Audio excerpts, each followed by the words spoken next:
Since nobody's talking, go ahead and say that I just watched Witsit's 4-hour stream. I think it was last night. School and the Globers, and I'm just curious. Did you guys enjoy that? I enjoyed the part I didn't get to watch participated it, in. but You enjoyed the part you participated in. That's very self-centered, don't you think? Well, I mean, it was 4 hours of the total show, and I think the interactive part was more interesting. I always enjoy the interactive part more than the lecture part. I don't know if it's really interactive if you're supposed to just answer yes or no, and you guys couldn't do that. I think that's kind of obfuscation, which doesn't surprise me, but that's just my opinion.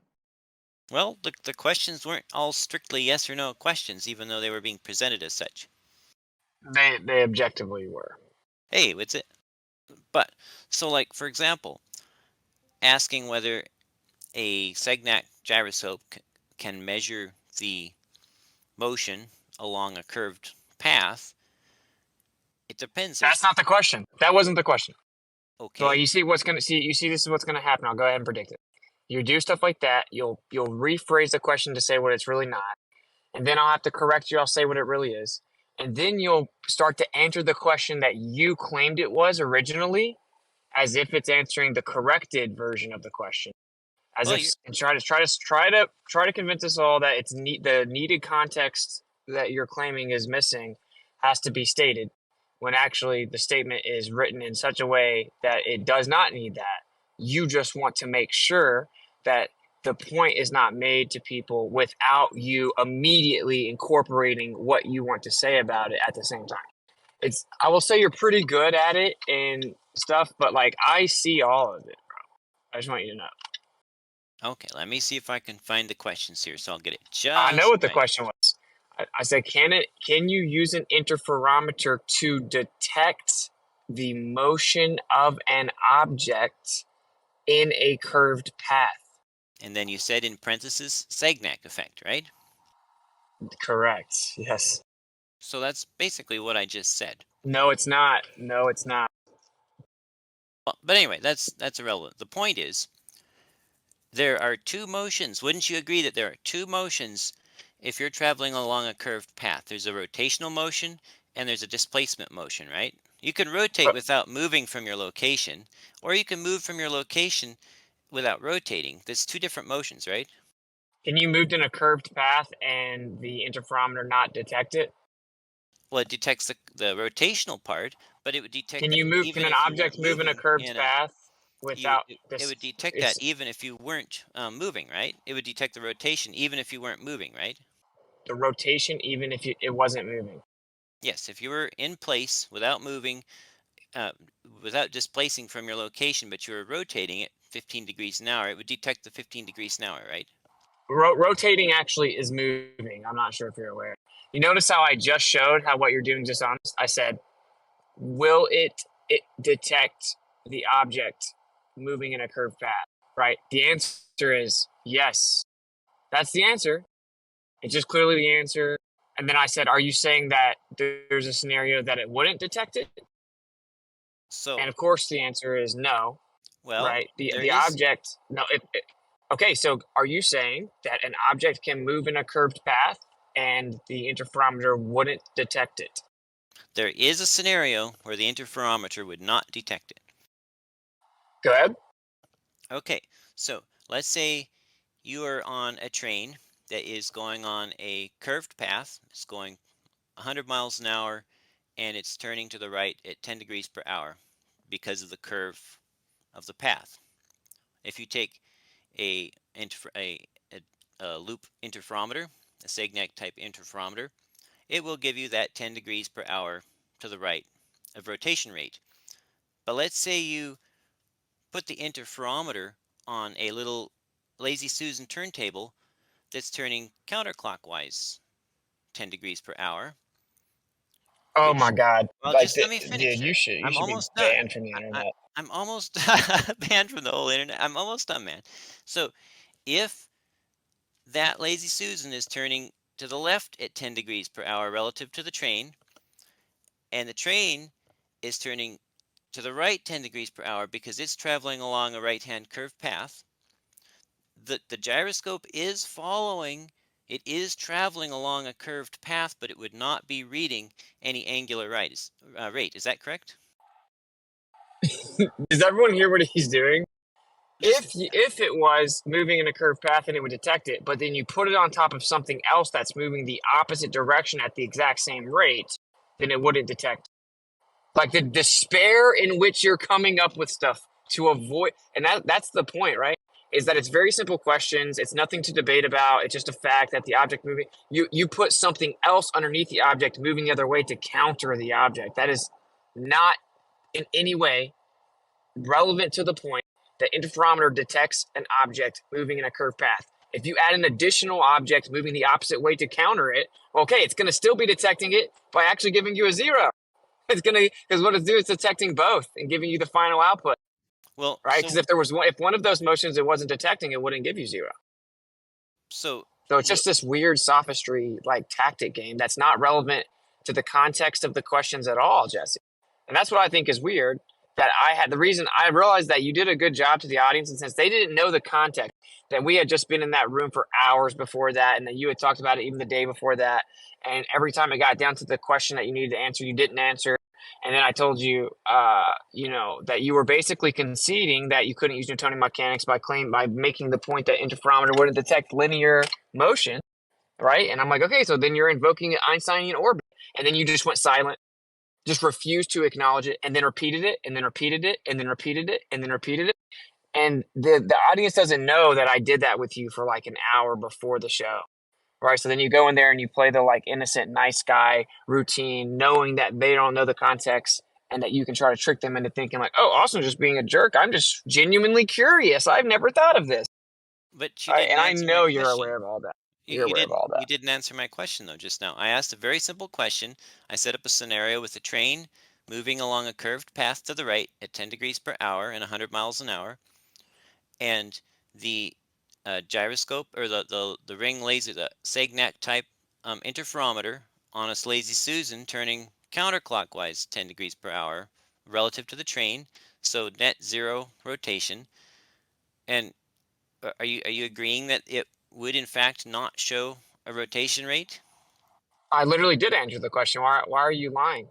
Well, I missed the answer. It took Oh, too you long. don't remember. Oh, you missed it. You don't Just remember is and you it missed it. Yeah, is we it know. is it We know. not a yes or no question or answer? Can can you It, not answer it as a yes or no? well, you phrased it differently the second time, actually, and you know the answer. It would not detect it. It would not have a net. It would not have a net reading. And I already addressed why specifically right after answering it. Okay, but would that interferometer still be moving in a curved path if you plotted its path out on the ground that it followed? Was it still following a curved path? Yes, but I already answered that it is still technically detecting it, but it's detecting two different motions, therefore giving you a net reading of 0. So the answer is yes, an interferometer will always detect an object moving in a curved path. In order for that not to be true in your example, one of the two would not be depicted, so you would have actually still detected 10 degrees, right? So I answered your question specifically and actually jumped 3 steps ahead of the conclusion you're trying to force in there, right? So this is where, let me guess, I talked too long, you didn't follow that, or everything I said was a bunch of nonsense, or you must have missed it, or you don't remember, or it is. I guess what I don't get though is like, how is that enjoyable for you? Well, Like, how is playing like those kind of bad faith tactic games in a conversation, like, what part of it is enjoyable for you? Can you answer that honestly? I'm just trying to understand where we disagree on this. It sounds like you do concede, though, that there is, in fact, a situation where a Sagnac type interferometer could be traveling along a curved path but still have a 0 reading. But that doesn't equate to not detecting the motion, though, because for the third time, the reason it has a 0 reading is there are two counter motions that it is detecting. If it wasn't able to physically detect each one of the motions, then you wouldn't have a 0 reading. So what's the difference between a 0 reading when it's detecting two countering motions and a zero reading when it's just stationary? How would you determine the difference between those two things? Well, you would know that you were in motion in that scenario. You're right. That's a decent question. How would you know the difference? In theory, you wouldn't. But that's why. See, and this is the real problem: is you guys don't realize the very specific extent in which I wrote the question. Right. That's why I specifically phrased it. Can it detect the motion? The question is it physically capable of physical detection of physical motion? It's a physics question, right? So here's Be- what I'm getting at, though. Let's say I wasn't on this train by choice. I was in a box with the Sagnac interferometer, and the whole box that it and I were on was on the rotating platform to keep me aligned, pointing, say, exactly north or whatever. The point is, I would have no net rotation. If I didn't know then that I was moving and or turning, if the box was turning counter to the train at the same rate, then the instrument could not tell me that I was moving along this curved path, right?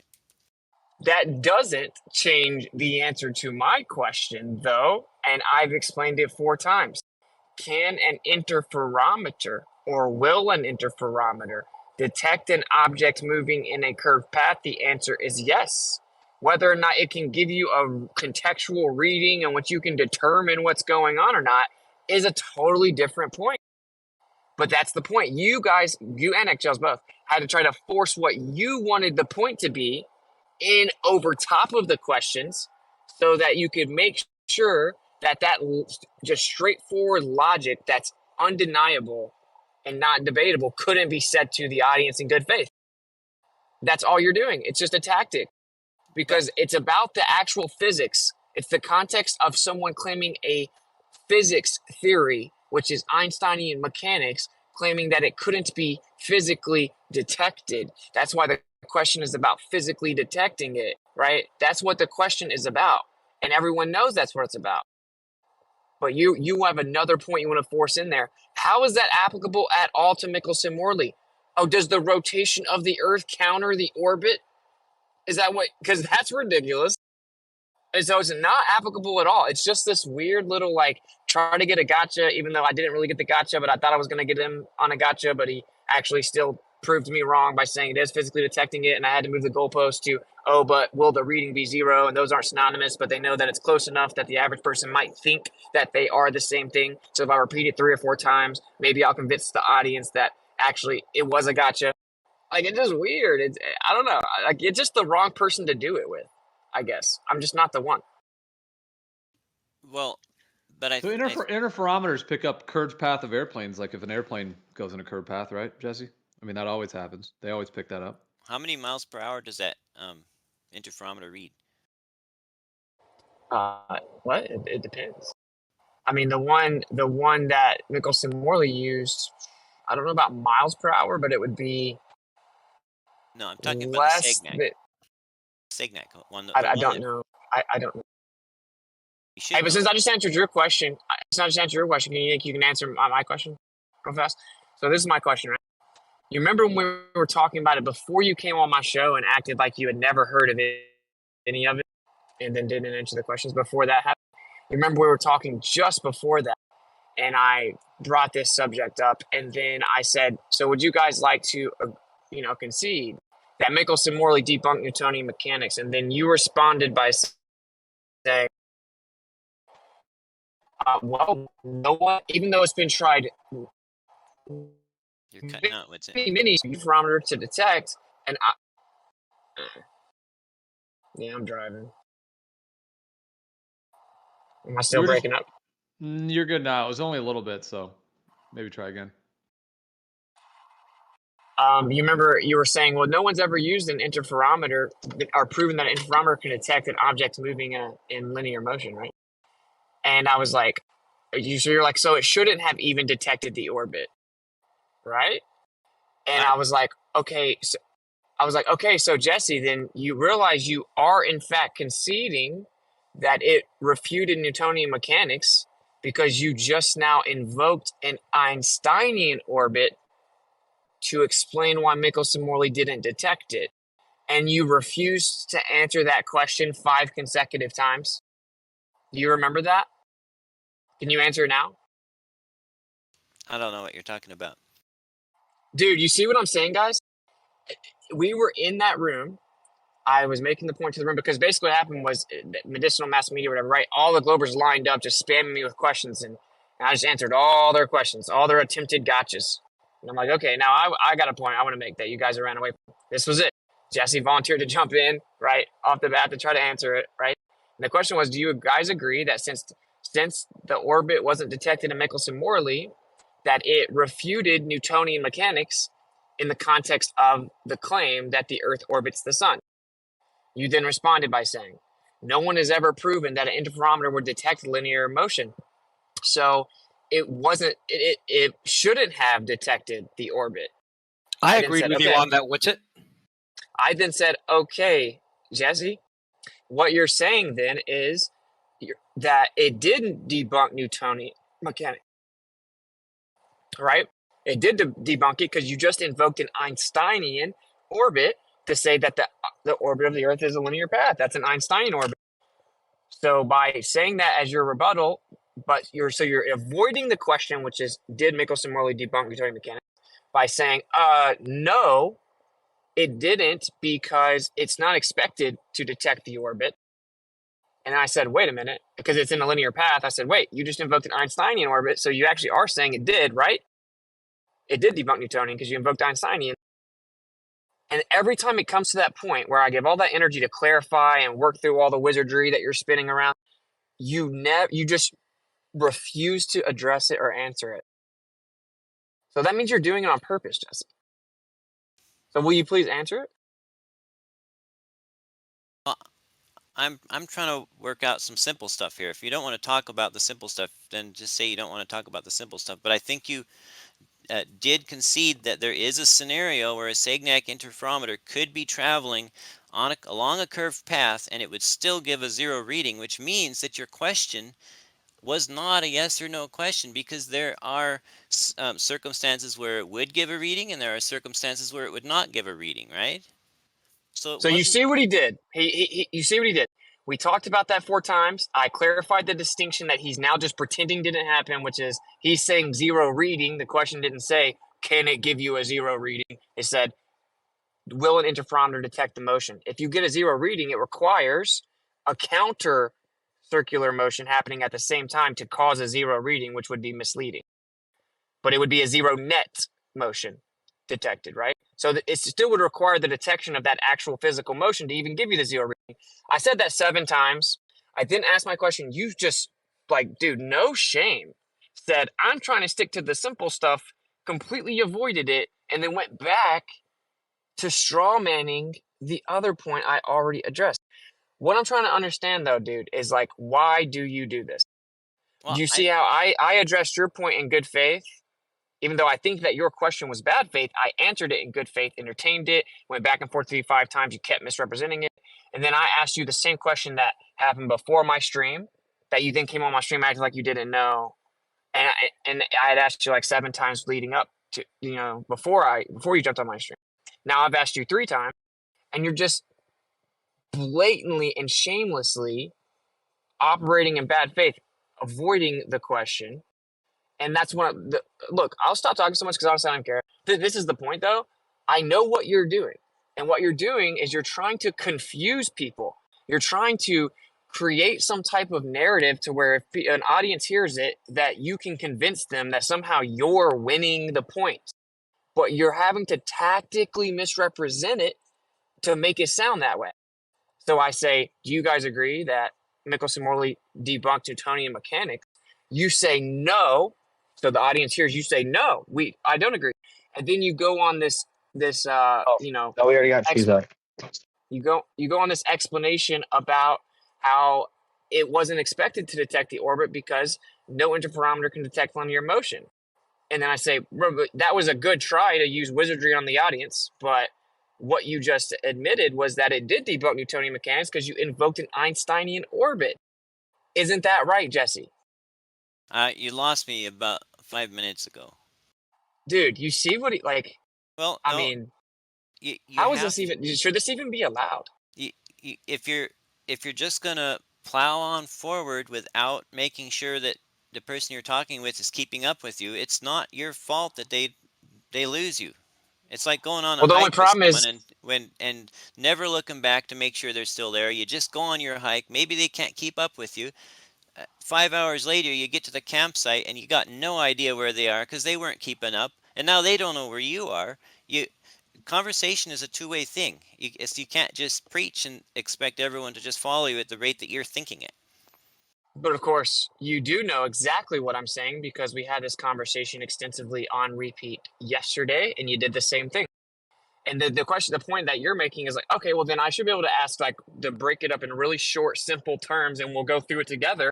But you won't allow that to happen because if I ask very simple yes or no questions to make sure we're on the same page or employ the Socratic method, you just drown it in sophistry on purpose to make sure it can't happen. So your goal is objectively to remove the possibility of productive, fruitful discussion and conclusion. You just want to push your narrative, right? So okay, I'll prove it. Wait, Jesse. Hey, Jesse, are you still there? Are you still there? If I make this point, are you going to hear it? Let me know if you're still in I can hear mode.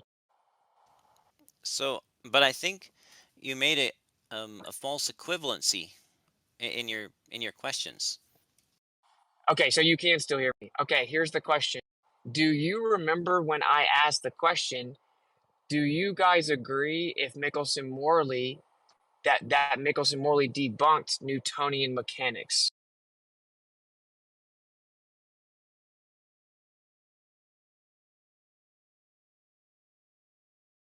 That was a long silence. It's like egregious. It's just like blatantly out in the open for everyone to see at this point. He does it like it's just shameless. You didn't wait for him to catch up. He's obviously not hiking with you.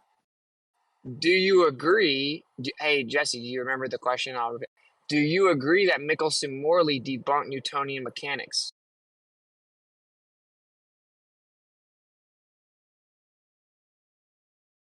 Can you at least repeat the question back to him, Jesse? Make sure you're still there.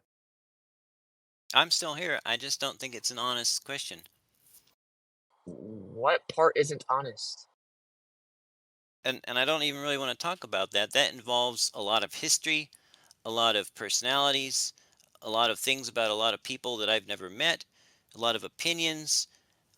I want to understand the basics of whether a laser interferometer can actually honestly be assumed, as you purported, to measure a linear or the linear component or the tangential velocity just because it can measure the angular velocity, because it can measure the angular velocity without moving. It doesn't read in miles per hour. It reads in degrees per hour, which is an angle rate, not Does does everyone see what he's doing, dude? I didn't say anything about tangential anything. Didn't say anything about linear anything. You're trying to push your narrative of a totally separate point, which is about if Wang's interferometer actually accurately detects linear motion. You can never debate me about that because to explain it in terms of relativity, you have to invoke absolute space. You'll never rebut that, but you want to keep bringing it up. But I'm not talking about that. I'm showing that it was hours of you doing this same thing about the first point. You came onto my stream acting like you didn't know about it and intentionally and tactically tried to make sure no one on my stream could actually learn and follow the logic. You ensured it wasn't edifying, right? Which is very frustrating because you do it in this like high-pitched, innocent little voice trying to make everyone think that you're a victim. And you're not. You're not. You have blatantly malicious intent. You are being deceptive. So will you please answer the question? Answer the question, please. Did Michelson-Morley debunk Newtonian mechanics?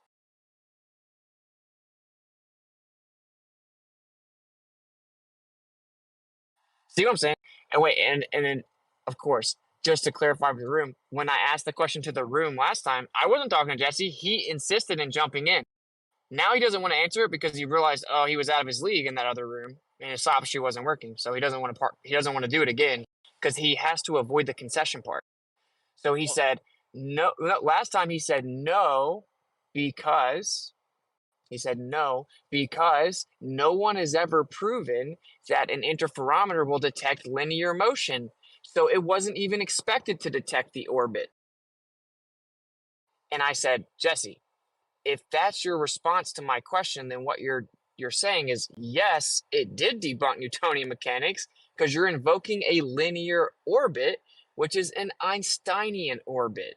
Isn't that right, Jesse? For the record, I don't remember saying that, so I'm not agreeing to your quotation of me.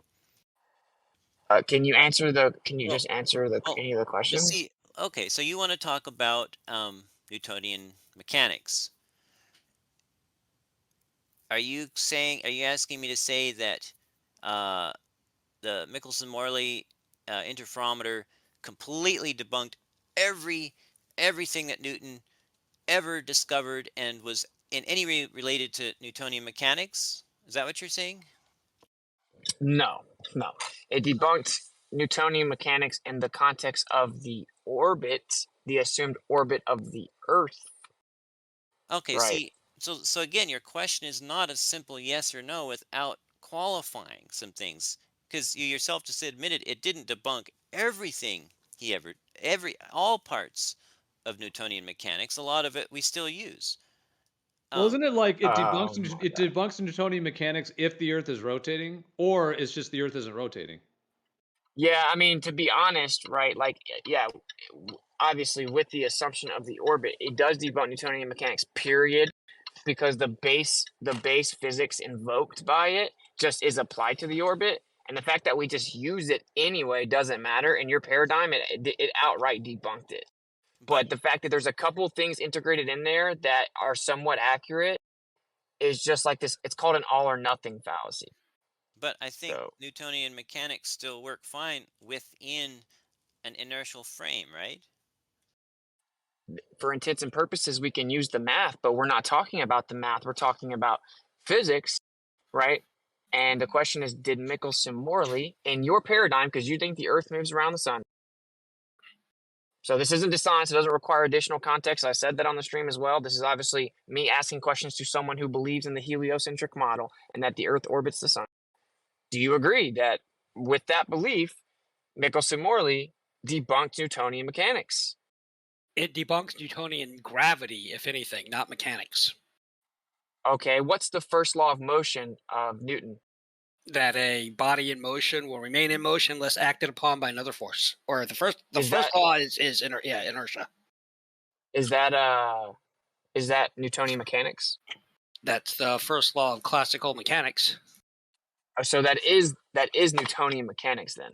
Sure, and that's still true. Okay, if that was true, then since the Earth is not going in a straight path, right? What force is acting on it? Well, there you go. According to Newton, a force would have to be acting on the Earth for it not to be going in a straight path. So it refuted. Really? Yeah. Go ahead. So in relativity, gravity is not, as you know, a force. So it is moving in a straight path.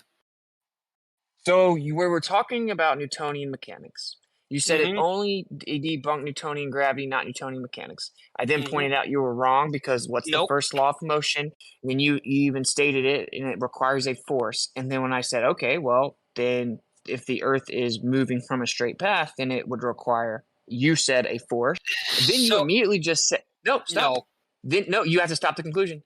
Then you immediately responded by just bringing up Einstein. We were talking about Newton, though, right? We were talking about Newtonian mechanics. Right, and I'm explaining this to you.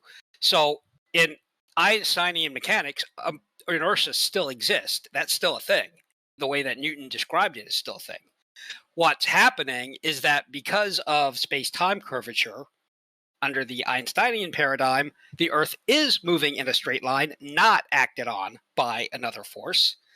And it from our perspective, from pretty much almost any perspective that we can get to, it appears curved, even though it's not, which is why the Sagnac stuff picks up the rotation of the Earth, but not the revolution of the Earth around the sun.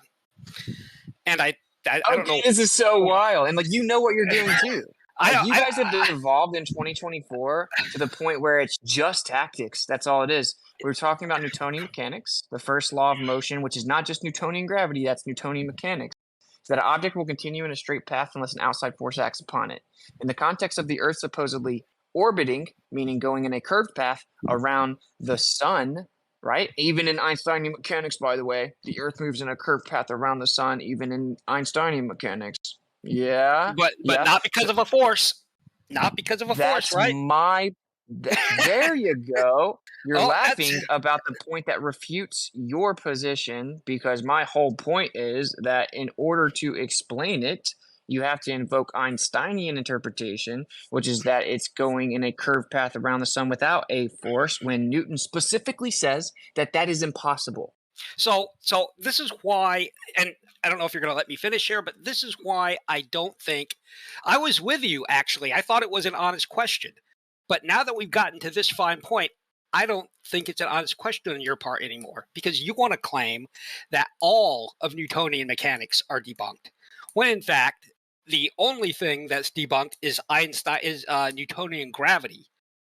The fact that gravity isn't a force and that curved space-time under Einstein is a thing means that it fully comports with the first and second laws of motion, going in a orbit around the sun.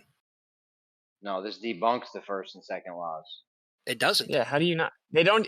Dude, if you're saying that it's moving, if it's deviating from a straight path without a force, that is directly violative of the first law of motion in Newtonian mechanics. But it's not.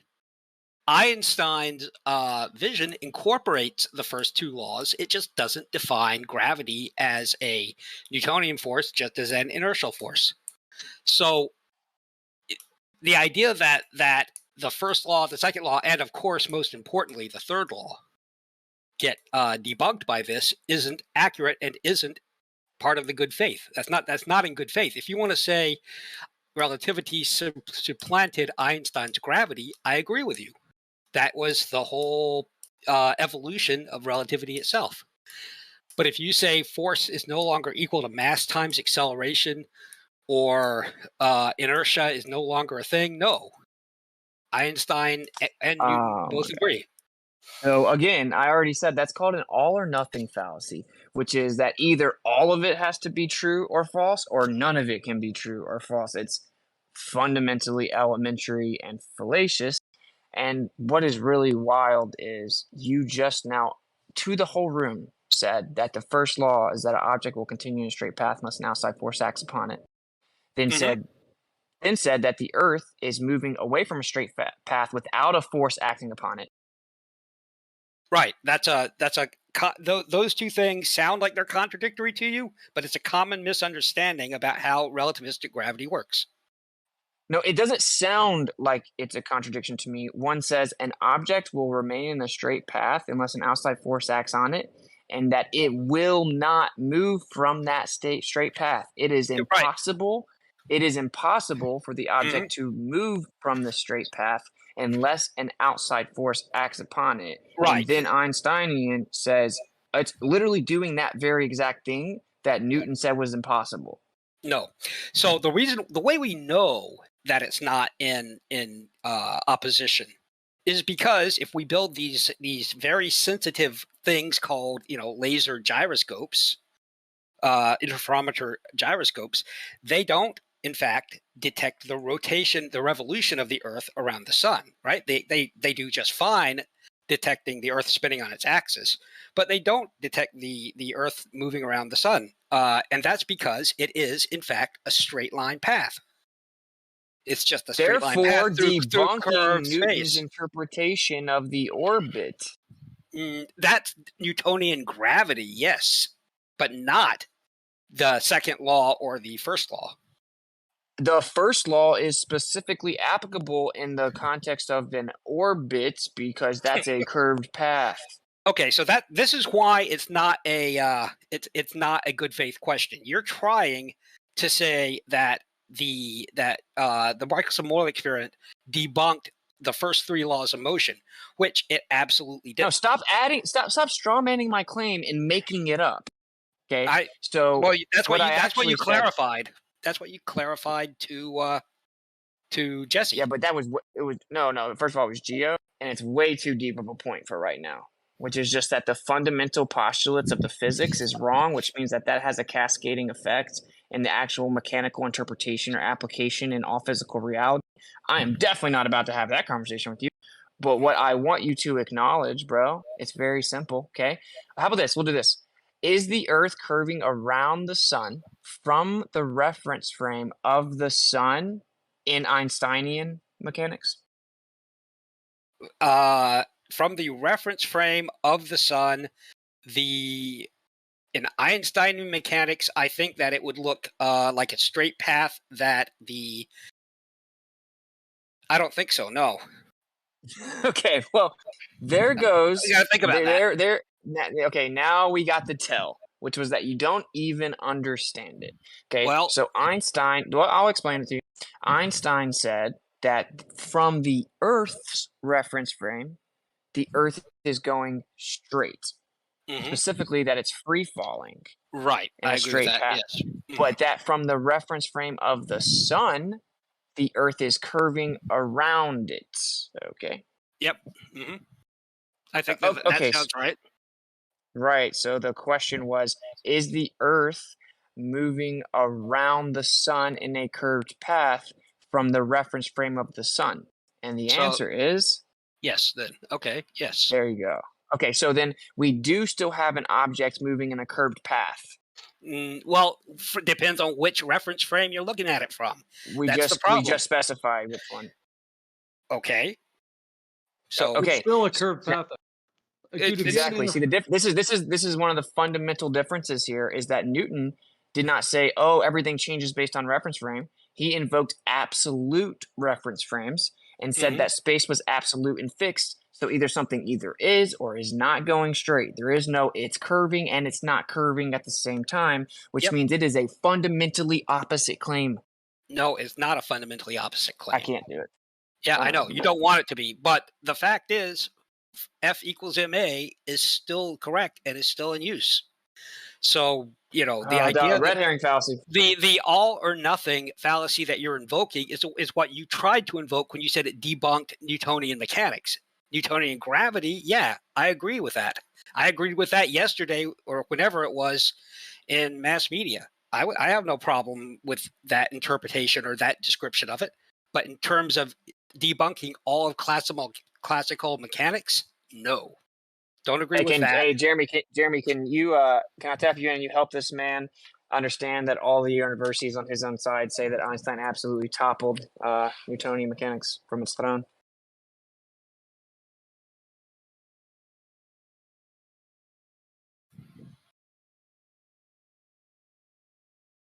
Okay.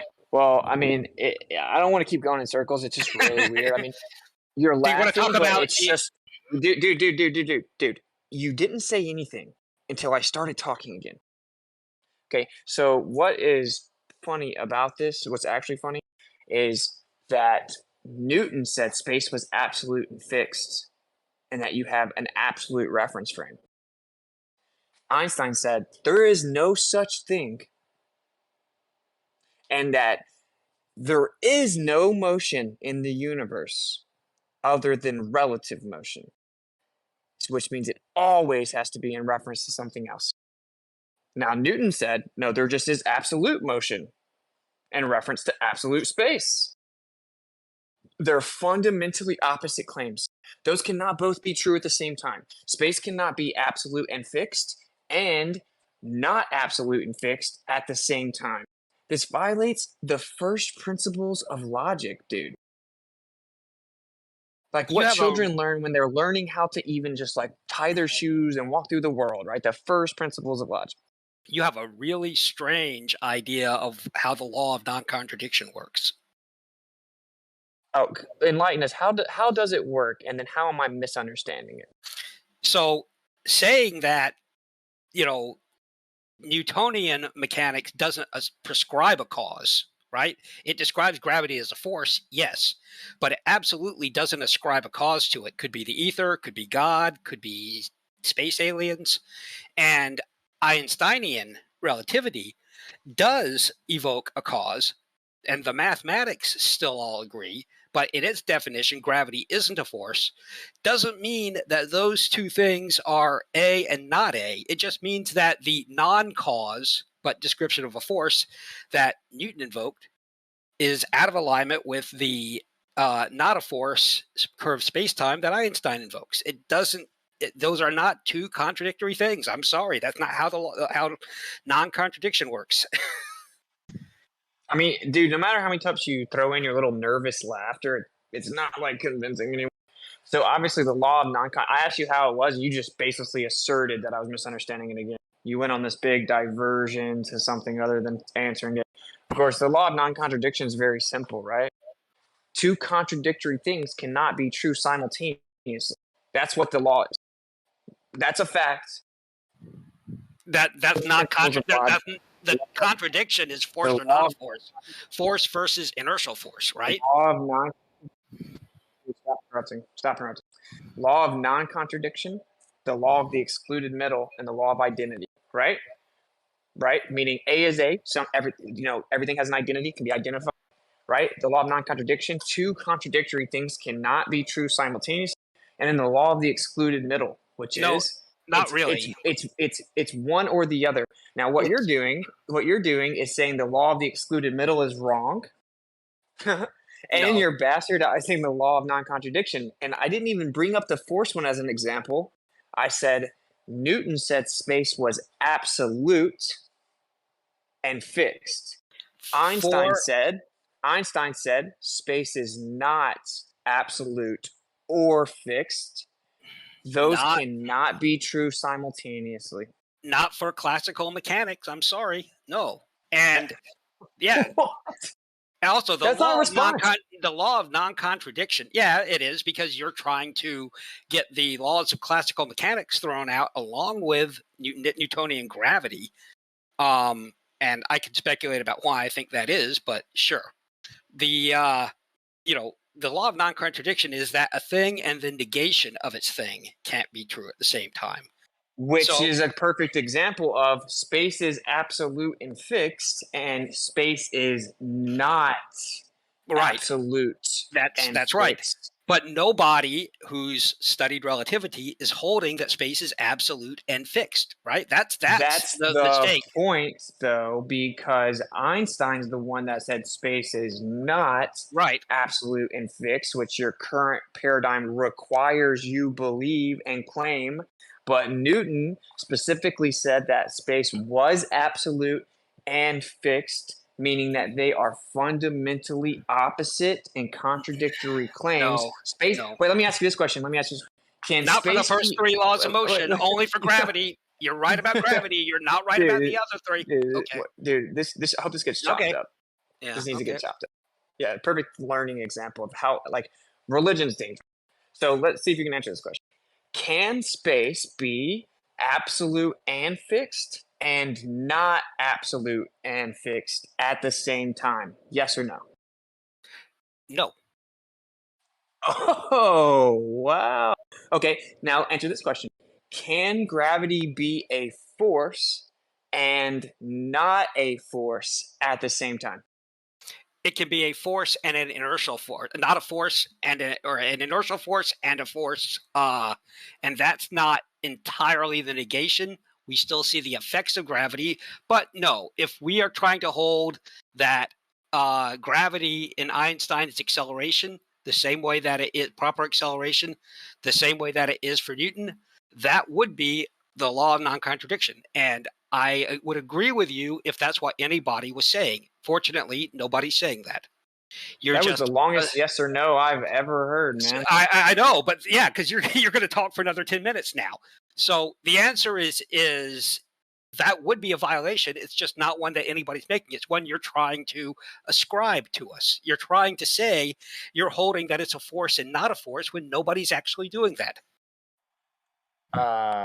You're right. No one outside of the small group of anti-flat earthers that follow the conversation around are doing that, right? Because everyone knows that Newton said that it was a force and space was absolute and fixed. He also thought the sun was the center of the universe, Most people, and I mean like 99.9999999% of the people on your side, quote unquote, know that that is no longer the case.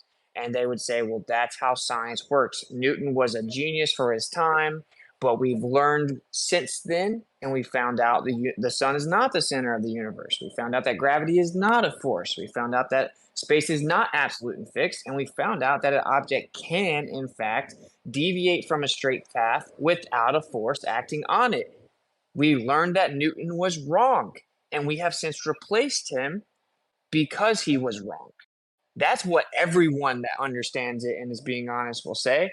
There's just one small little group of people on the internet that don't say that, and that's because they have to tailor their arguments to go against flat earthers, which basically means in order to debate flat earthers, you have to just make stuff up that's patently wrong, which is pretty telling, I would say. Yeah, but that's not actually true. All people are saying, anybody who's plugged into this is saying, is gravity is not a force. Newton's theory of gravity was supplanted by Einstein's, and it stops there. It doesn't go into, the third law of motion doesn't exist because I don't want rockets to fly in space or any of that nonsense. Or, I don't know why falling accelerometers don't detect acceleration, but, it must be because of, I don't know, luminiferous ether or something. Those are all besides the point. If you say that Newtonian gravity was supplanted by Einsteinian gravity, we're good. I completely agree with that. If you say the laws of classical mechanics were supplanted by Einsteinian relativity and are no longer valid, no, I don't agree with that. Well, it's not really about your agreement. If this is actually, you don't have the freedom of disagreement if you are claiming that the Earth is a ball that orbits the sun. I could just start going and quoting professors and different universities that specifically say, Einstein toppled Newton from his throne because Newton's laws are no longer technically accurate now, although we can use them in many different cases on the local scale, and it's good enough. We know that its physical explanation is actually no longer viable. And if I start to give you the university saying this, which is just basic stuff, you'll start actually claiming to know more than the top people on your own side, while simultaneously claiming that we disagree with them. But it's you guys that disagree with the people on your side. No. I don't think that there's anybody who would disagree with what I just said. Now, you can say topple Newton all you want. You can show your massive library of quotes that I'm sure you've carefully curated. But the idea that, force is not equal to mass times acceleration isn't true. The idea that for every action there's an equal and opposite reaction, still valid. The idea that inertia still exists, 100% valid. That's not true, right? So, for example, and this is where you pretend that you can just say that this is a different thing. This is the fallacy of division. That's what it's called. It's called the fallacy of division, and all globers do, right? And so you're like, well, actually, no. For starters, right? We know that equal and opposite reaction doesn't seem to be true in your understanding of how there has to be gravity and stuff because of the quantum scale, and the Newton's laws of motion have been debunked on the quantum scale.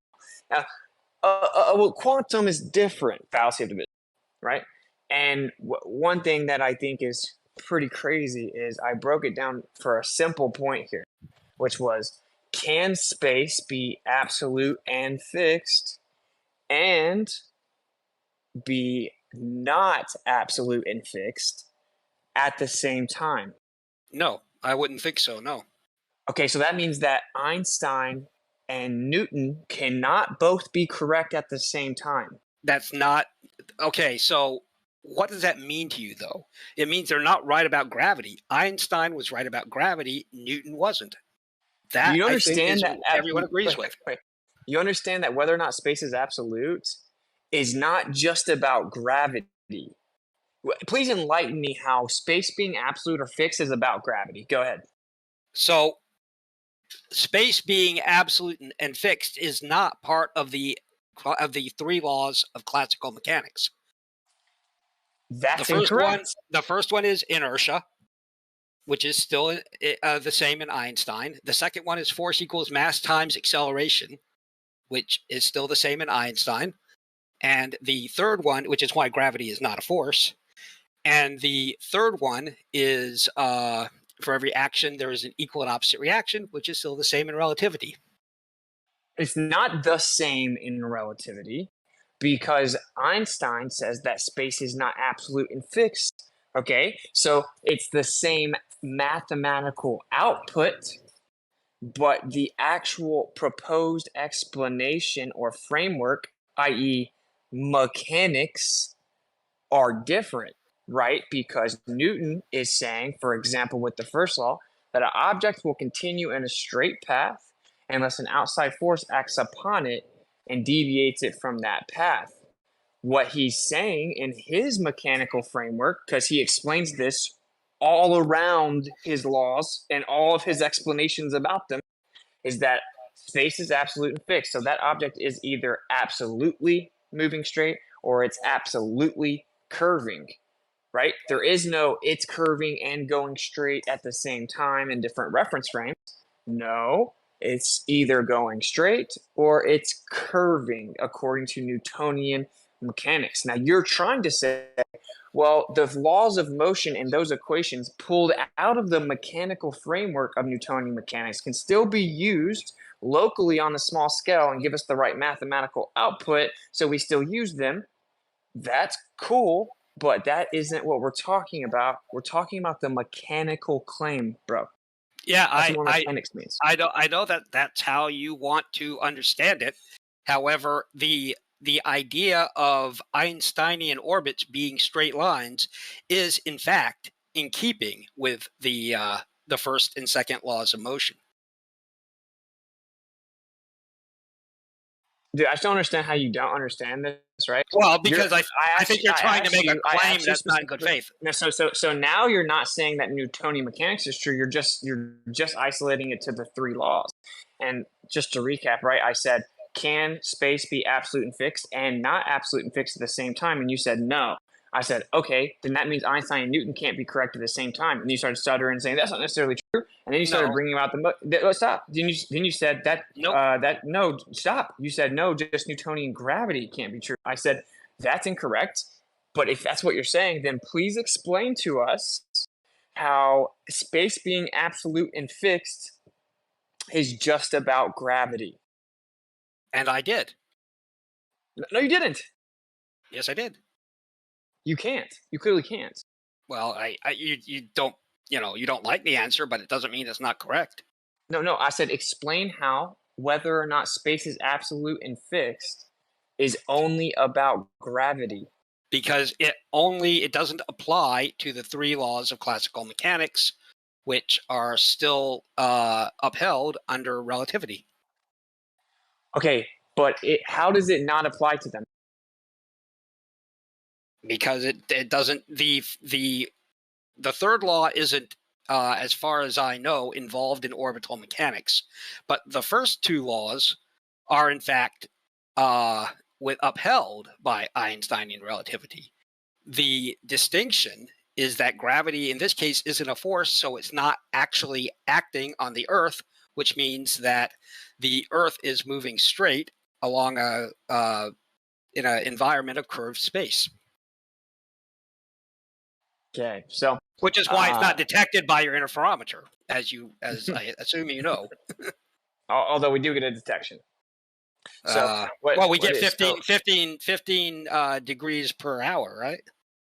No, we also get a detection in Michelson-Morley of 6 kilometers a second. Okay. Yeah, it's inconvenient, I guess. That's inconvenient because it refutes your entire belief, but this is very simple stuff, right? Mm-hmm. We use Newton's laws, his equations. We still use them because F equals ma is very useful, right?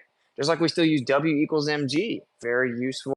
Einstein came in and he created his math to be able to go back towards those equations, right? To take those equations and still interpret it relativistically. Now, if you look at Einstein work out the first law mathematically and Newton work it out, they're fundamentally different. They can get to the same result, but they're different. The reason that they're different is because they have different mechanics. I don't think you know what mechanics means. You seem to think that mechanics means mathematics. That's not No, what mechanics means. I know Define what you mean. mechanics in terms of physics. So what I believe you're talking about the reason why these things are the case, the model behind it. In the case of Einstein, it's curved space-time. In the case of Newton, it's undefined. But he does say that space is fixed, and that space is the same from any reference point. So, Well, define mechanics, dude. as I understand it, it's the rationale behind whatever makes the math the way it is. No, not particularly, right? It's the branch of physics that studies like how forces operate and how objects and masses operate when forces are applied to them, and it has math incorporated in that branch of physics as well. But then, yes, also the part that you just said, right? Like all of that is the answer. Okay, now if mechanics is the branch of physics that studies how forces operate and how masses react when forces are applied, okay, then obviously when we say Newtonian mechanics or Einsteinian mechanics, they're fundamentally different. They are fundamentally different. Just because we can work in similar equations doesn't mean that they're not different, because mechanics is the actual explanation of and study of how those forces and masses operate. Okay? So you were pretty much right, but I just want to make sure that we're fully understanding each other when we say mechanics. It's a branch of physics, right? Yeah, but it's Okay. that's statics, dynamics, and kinematics, right?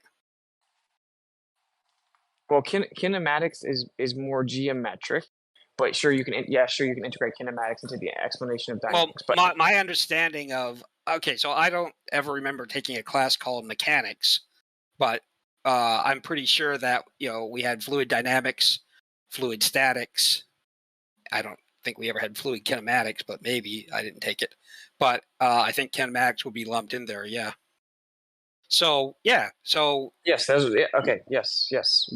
Okay. All of those are, of course, those are all. That's like the three primary categories of mechanics, right? Because you have something not moving, something moving, right? And then you have how they move in relation to each other. Something not changing, something changing, and then how those changes happen in relation to each other. With those three meta categories, you're going to be able to cover everything that exists. Okay, and that all falls under mechanics, right? Which is the overall study of how that operates and the forces involved, etc. All that to say, these are two fundamentally different frameworks of understanding the world. They can't both be true at the same time, bro. And Mike, do you understand that if you apply Einsteinian mechanics to the laws of motion, they are not identical to Newton's application, right, of the laws of motion. They are different. They are fundamentally different. The math is different. The understanding is different. The mechanics is different. Everything is different. Okay, so I'm interested. That's interesting. So, did Einstein say anything special about does relativity say anything special about statics? It says that. Well, really, it says that nothing in the universe is static. No, but I'm talking about the statics, the field of statics, right? The way that we do fluid statics, for example. We do fluid statics differently in relativity. I wouldn't imagine. Well, like it's all going to be different when it comes to the precise math you use, because it has to be.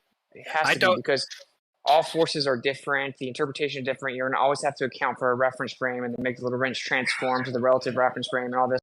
But normally in real life, listen, bro, in real life, we don't do all that, right? Because there's no reason to do all that in real life, because it's just going to end up taking you to the same end result mathematically. Why would we tell an engineer to do 7 pages of equation when they can just do a few lines of equation? Well, I would agree with you, actually, if Einstein relativity dictates new laws for like fluid statics, which is something I know a little bit about, not as much as most flat earthers who cite, water seeking its own level as the study of fluid statics. But, I know a little bit about that. So I would say that if relativity dictates different equations for fluid statics, even if they, as you say, get the same results, I would agree with you.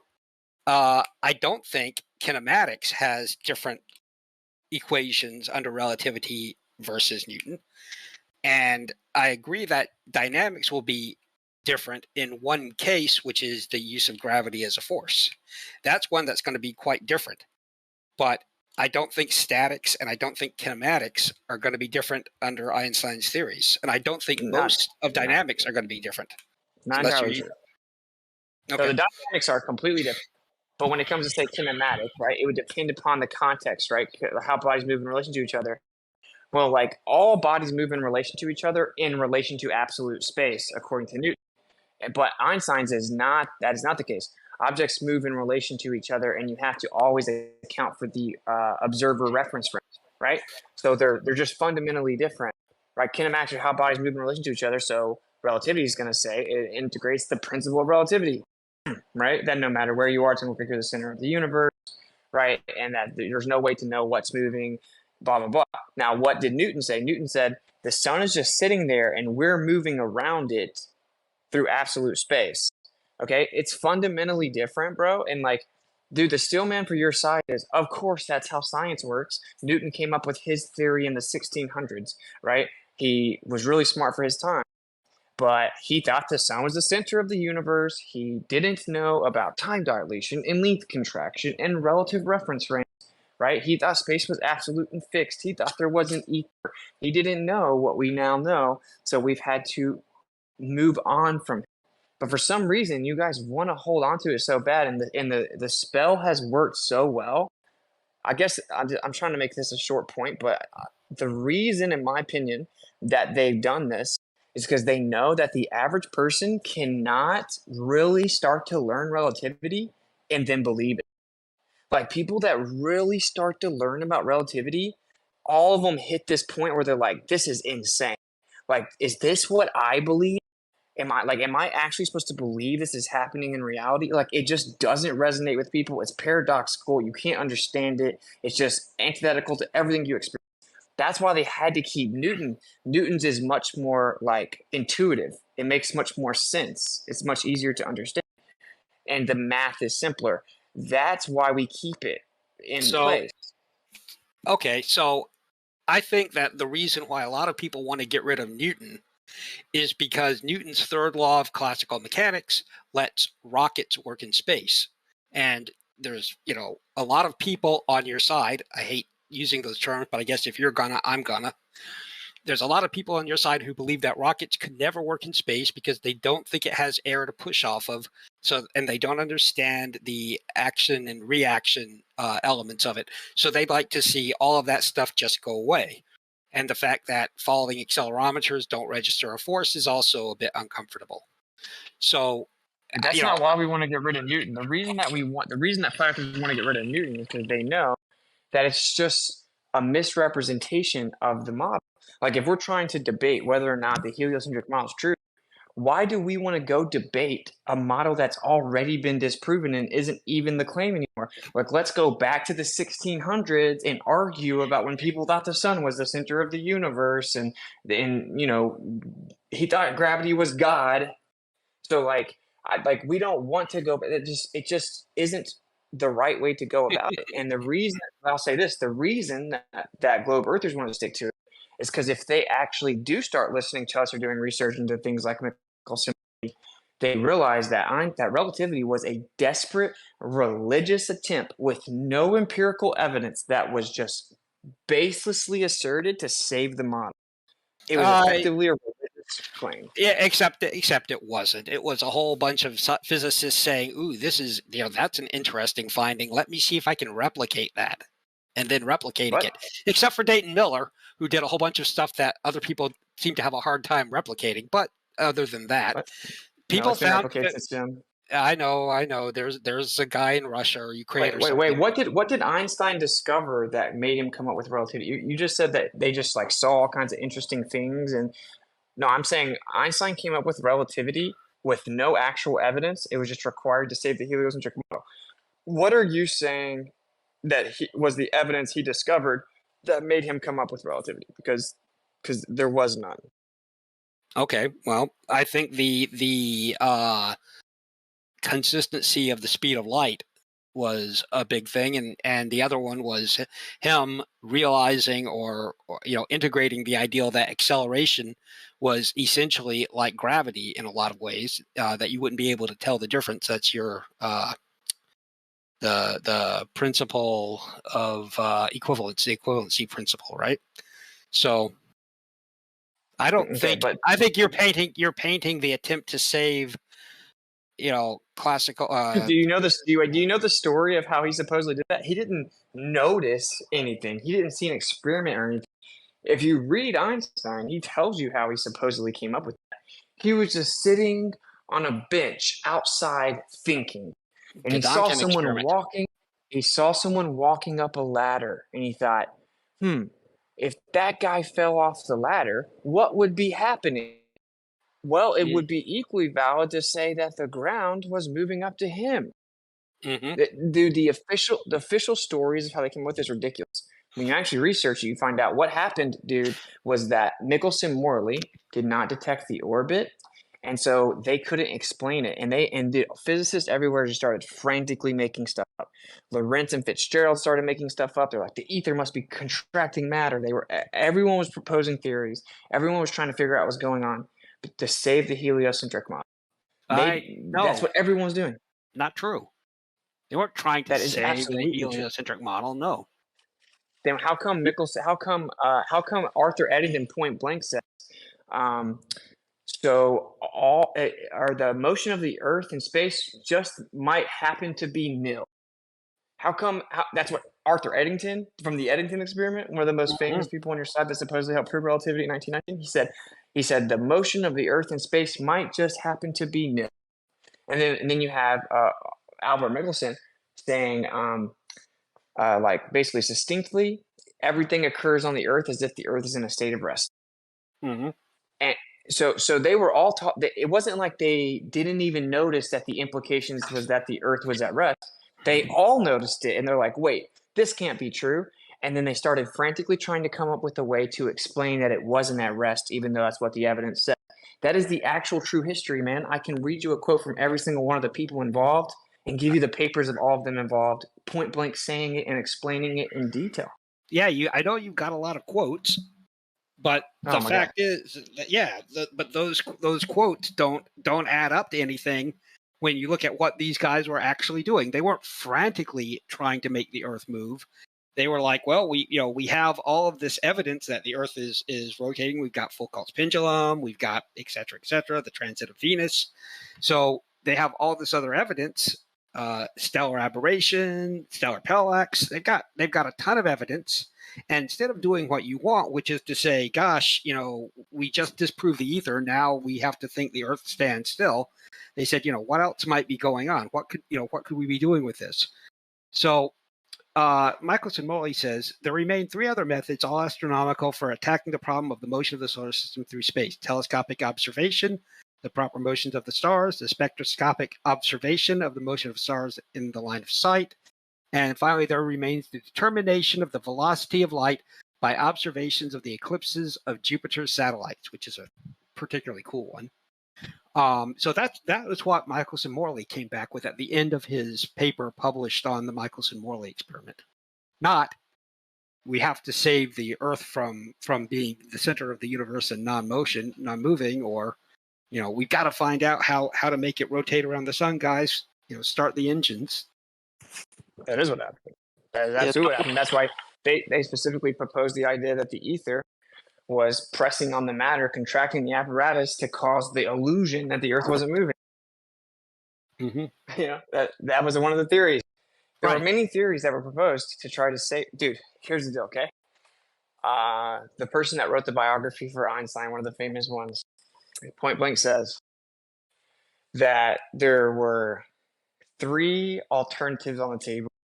The first of which was that the Earth was stationary. And that would mean scuttling the entire Copernican theory, which was unthinkable. Okay, so sure, that was their last resort. They would want to do anything other than that. They believed it was moving. They believed in the Copernican principle, but they all knew that was a very serious option And from 87 to 05, no one knew what to do. I think you're reading that through your bias there. Well, I just quoted the biography. Yeah, right. I don't think it's fair that we have to debate Newton and Einstein and relativity. Like, can't you guys just give it up? Relativity. You still got Einstein. So relativity is Einstein. No, I'm saying we shouldn't have to debate Newtonian and Einsteinian. Well, you don't have to debate Newtonian gravity, but you still would have to explain to me the difference between forces and inertial forces as per Newton's second law. But Einstein debunked Newton's first and second law. You can keep the third. How about that? Can we make it? No, he didn't debunk the third. You keep the third. We're getting rid of the first two. Deal. No. I don't agree to that. You have to come up with a fourth. If you come up with a fourth, I'll get rid of it. I'll let you have that. But I'm keeping the first three. You got to replace the toy that you take away from them, Jeremy, or else it doesn't work. I mean, the thing is, Einstein has force accelerating. Einstein has mass accelerating with no force, right? When things fall, there's no force there. In Newton's, you would absolutely have to have a force if you had mass accelerating. That's correct. And when you drop an accelerometer, it doesn't detect any acceleration. Einsteinian, from the Einstein perspective, that's not true. That's not true. It actually initially does until it begins to continue to fall, and then it levels out. The air resistance thing. That's okay. So you drop it in a vacuum chamber, but the fact is, Einsteinian mechanics and the laws of motion. Wait. Let's not skip past that, bro. I'm not trying to interrupt you, but wait, real fast. Mm-hmm. If I'm holding it still, what does it read? It reads 1G up. 1G up. Yep. When does it give you a direction? Assuming it's a Z-axis accelerometer. It reads a 1G going up. Yeah. No, it's not going up. Who told you that? Where did you hear that? Well, can I say something? Go ahead. Yeah, if you take your phone accelerometer, and hold it flat, you'll see that the Z-axis is reading 1 or whatever. If you start raising it at 1G, that'll read 2. And so that's what he's saying, is that whatever reading it's giving is in the direction of an upward acceleration. And if you increase the upward acceleration, it will add to that 1G offset, not subtract from it. Right, but the phone accelerometers are designed for smartphone users, which means they're designed to show they can be designed to show no acceleration reading when the phone is stationary on a table. But if you just take the raw accelerometer, it will show 1G up when it's resting on the table, and if you move it up with your hand into the air, it'll show at the speed of 1G. It'll show 2G up. Yeah. So the Earth is moving upwards. Yeah. Hey, Jeremy, I didn't want to hijack, because Jeremy, I want you to maybe they'll receive it better from you, right? That their own paradigm openly admits that Newton has been replaced and that Newton's laws have been debunked, and they don't seem to know that because for them it's like, but we still use it and it works every day, so it must be true, and they can't get past the fact that you could use a mathematical construct and it still not be true, even if it's useful. Yeah, wait a minute. We just went over whether or not kinematics and dynamics and statics are different. I agree that dynamics will be different for gravity for sure. It won't be a force in relativity, but I don't think statics. I don't think statics and kinematics. I don't think any of that stuff is going to be different, except for I don't think kinematics has special Einsteinian equations. I'm not sure. The reason there's some nuance. There's some nuance there where you're not completely wrong with the kinematics, because Newtonian mechanics does not expressly prohibit or exclude the use of the principle of relativity, which is obviously different than the theory. which is Mhm. like, okay, the carriage can be moving, and I can say, hey, I see the carriage moving, or I could be moving, and the carriage would look like it's moving. That's Mhm. the principle of relativity. It came long before Einstein, and Copernican Newton relativity, does. right? Newton doesn't like expressly forbid that or something. So sure, in that sense, you could actually take Newtonian mechanics, apply it to a geocentric stationary Earth, right? And then you could explain everything moving around the Earth, and then use Newtonian dynamics to even explain it as well, right? You probably don't know that, but you can also use Newtonian dynamics to explain a geocentric model. But anyway, yeah, and the math works perfectly. But The so point is, it doesn't the get point rid is that of classical mechanics. Nope, it does the not. point is though, but the point is like how bodies move in relation to each other. So if I say, for example, if I say that object's moving in a circle around the center point, that's kinematic. If I draw a circle, a geometric outline of where it's going, that's kinematics, right?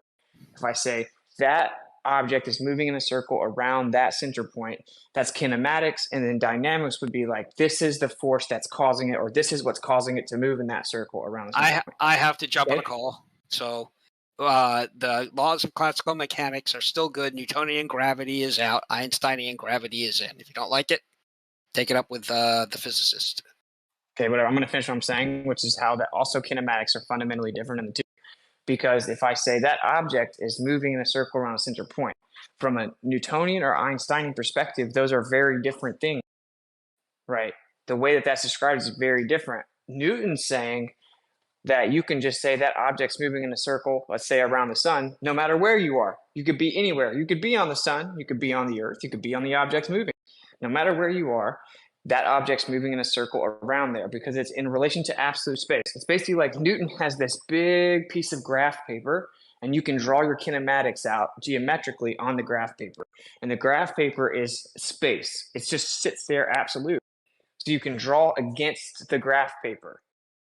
And everything you draw on there is there forever. It can't change. You can't go step on the other side, look from the other side, and all of a sudden the paper changes. Okay, but with Newton, with Einstein, there is no graph paper, right? Or there's only this like semi-transparent graph paper that dissolves as soon as you go to a different place. And so you have to keep switching out the graph paper with Einstein.